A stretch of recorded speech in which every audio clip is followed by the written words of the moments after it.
पद्मा एकादशी। आषाढ़ मास के शुक्ल पक्ष की इस पद्मा एकादशी को अधिकांश व्यक्ति देवशनी अथवा देवशोनी एकादशी कहते हैं। इस दिन से भगवान विष्णु 4 मास के लिए क्षीर सागर में शयन करते हैं। इसी कारण इस एकादशी को हरिशयनी एकादशी कहते हैं। पुराणों में यह भी कहा गया है कि इस दिन विष्णु भगवान 4 मास तक बलि के द्वार पर पाताल में रहते हैं और कार्तिक मास के शुक्ल पक्ष की एकादशी को अपने लोक में लौटते हैं।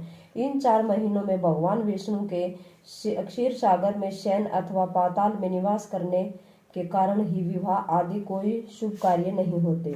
यद्यपि लगभग सभी एकादशियों को भगवान विष्णु की पूजा अर्चना की जाती है, परंतु आज की रात्रि से तो भगवान का शयन प्रारंभ होगा, अतः उनकी विशेष विधान से पूजा की जाती है। भगवान विष्णु की प्रतिमा को आसन पर आसीन कर उनके हाथों में शंख चक्र गदा पद्म सुशोभित कर उन्हें पीतांबर पीले वस्त्र या पीले दुपट्टे में सजाया जाता है।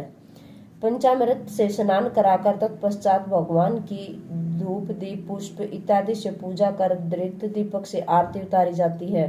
भगवान को पान और पुंगी फल अर्पित करने के बाद निम्नलिखित इन मंत्रों से भगवान की स्तुति की जाती है।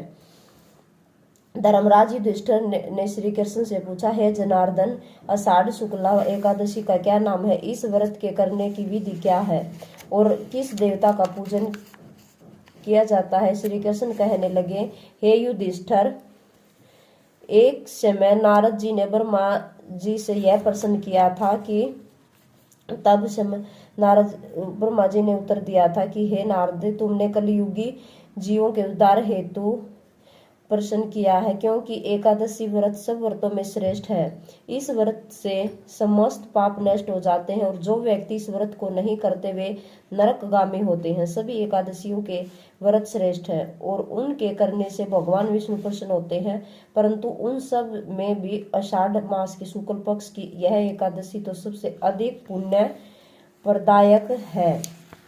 पद्मा नामक इस एकादशी से संबंधित पुराणों में वर्णित एक कथा मैं तुम्हें कहता हूँ। हे नारद, तुम ध्यान पूर्वक सुनो इस कथा को।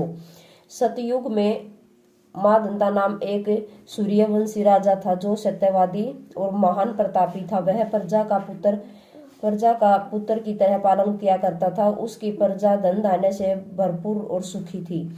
उसके राज्य में कभी अकाल नहीं पड़ता था। एक समय उस राजा के राज्य में 3 वर्ष तक वर्षा नहीं हुई और अकाल पड़ गया। प्रजा अन्न की कमी के कारण अत्यंत कष्ट पाने लगी और अन्न के अभाव के कारण यज्ञ आदि भी बंद हो गए। एक दिन प्रजा राजा के पास जाकर कहने लगी, हे राजन, समस्त विश्वों की सृष्टि के कारण वर्षा है। वर्षा के अभाव में से अकाल पड़ गया है और अकाल से प्रजा मर रही है। इसलिए कोई ऐसा उपाय कीजिए जिससे प्रजा को कष्ट दूर हो जाए। राजा मदांता ने कहा, आप लोग ठीक कह रहे हैं। वर्षा से ही अन्न उत्पन्न होता है और आप लोग वर्षा न होने से अत्यंत दुखी हैं। मैं आप लोगों के दुख को समझता हूँ। ऐसा कहकर राजा कुछ सेना साथ लेकर वनों की तरफ चल दिया। वह अनेक ऋषियों के आश्रम में भ्रमण करता हुआ अंत में ब्रह्मा जी के पुत्र अंगिरा ऋषि को प्रणाम किया। मुनि ने राजा को आशीर्वाद देकर कुशल क्षेम के पश्चात उससे आश्रम में आने का कारण पूछा।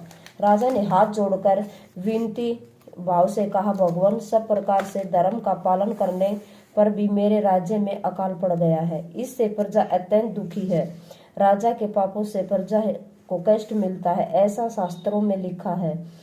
जब मैं धर्मानुसार राज्य करता हूँ तो मेरे राज्य में अकाल कैसे पड़ गया? मैं आपसे इसी संदेह का निवारण करने के लिए यहाँ आया हूँ।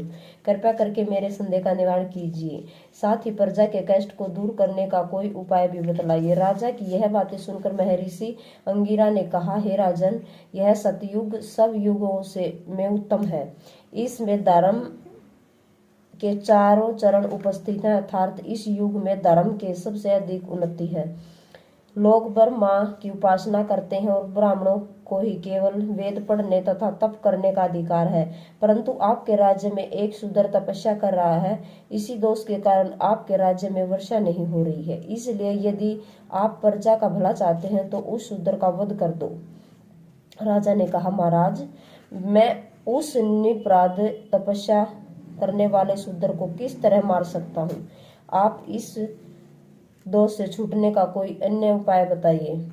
तब ऋषि कहने लगे, हे राजन, यदि तुम अन्य उपाय जानना चाहते हो तो सुनो। आषाढ़ मास के शुक्ल पक्ष की पद्मा नाम की एकादशी का विधि पूर्वक व्रत करो। इस व्रत को के प्रभाव से तुम्हारे राज्य में वर्षा होगी और प्रजा सुखी रहेगी।